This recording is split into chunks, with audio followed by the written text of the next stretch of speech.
Okubala essula 2.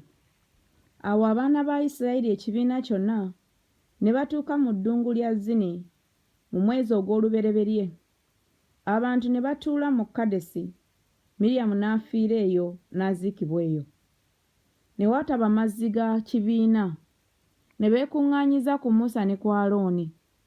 Abantu ne bawakana ne Musa ne boogera nti singa twafa baganda baffe bwe baafiira mu maaso ga Mukama olwokuna. Era mwaleetera ki ekibiina kya Mukama mu ddungu muno tufiire omwo ffe n'ebisibo byaffe? Era mwatujjira ki mu Misiri okutulinnyisa okutuyingiza mu kifo kino ekibi? Si kifo kya nsigo, so si kya ttiini, so si kya mizabbibu, so si kya mikomamawanga, so tewali mazzi ga kunywa. Musa ne Alooni ne bava mu maaso g'ekibiina ne bagenda ku mulyango gw'eweema ey'okusinkanirangamu. Ne bavuunama amaaso gaabwe, ekitiibwa kya Mukama ne kibalabikira. Mukama n'agamba Musa nti ddira omuggo ogwo okuŋŋaanye ekibiina, gwe ne Alooni muganda wo, mugambire olwazi mu maaso gaabwe luleete amazzi gaalwo, onoobaggira amazzi mu lwazi. Bw'otyo bw'onoonywesa ekibiina n'ebisibo byabwe. Musa n'addira omuggo ng'aguggya mu maaso ga Mukama nga bwe yamulagira. Olw'ekkumi. Musa ne Alooni ne bakuŋŋaanyiza ekibiina mu maaso g'olwazi, n'abagamba nti, muwulire nno, mwe abajeemu. Ffe tunaabaggira amazzi mu lwazi muno?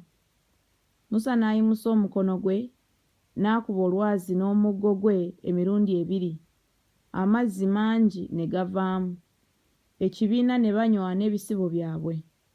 Mukama n'agamba Musa ne Alooni nti kubanga temunzikirizza okuntukuza mu maaso g'abaana ba Isirayiri, kyemuliva mulema okuyingiza ekibiina kino mu nsi gye mbawadde. 13.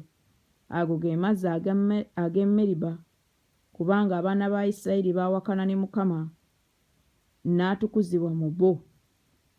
Musa n'atuma ababaka ng'ayima e Kadesi eri kabaka wa Edomu nti bw'atyo bw'ayogera Isirayiri muganda wo, nti omanye ennaku zonna ezaatubaako bakitaffe bwe baaserengeta mu Misiri, ne tumala mu Misiri ebiro bingi. Abamisiri ne batukola bubi ne bakitaffe. Awo bwe twakaabira Mukama n'awulira eddoboozi lyaffe, n'atuma malayika n'atuggya mu Misiri. Era laba tuli mu Kadesi, ekibuga ekiri ku nsalo yo enkomerero. Katuyite nkwegayiridde mu nsi yo, tetuliyita mu nnimiro newankubadde mu lusuku lw'emizabbibu, so tetulinywa ku mazzi ag'omu nzizi. Tunaatambulira mu luguudo lwa kabaka, tetulikyamira ku mukono ogwa ddyo newankubadde ogwa kkono, okutuusa lwe tuliyita ku nsalo yo. 18. Edomu n'amugamba nti toliyita mu nze, nneme okukutabaala n'ekitala. Abaana ba Isirayiri ne bamugamba nti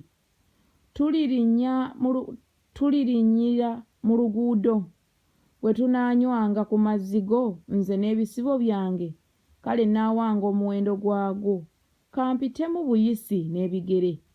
N'agamba nti toliyitamu.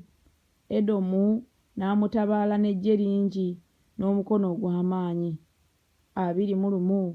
Bw'atyo Edomu n'agaana okuyisa Isirayiri mu nsalo ye, Isirayiri kyeyava akyuka okuva gy'ali.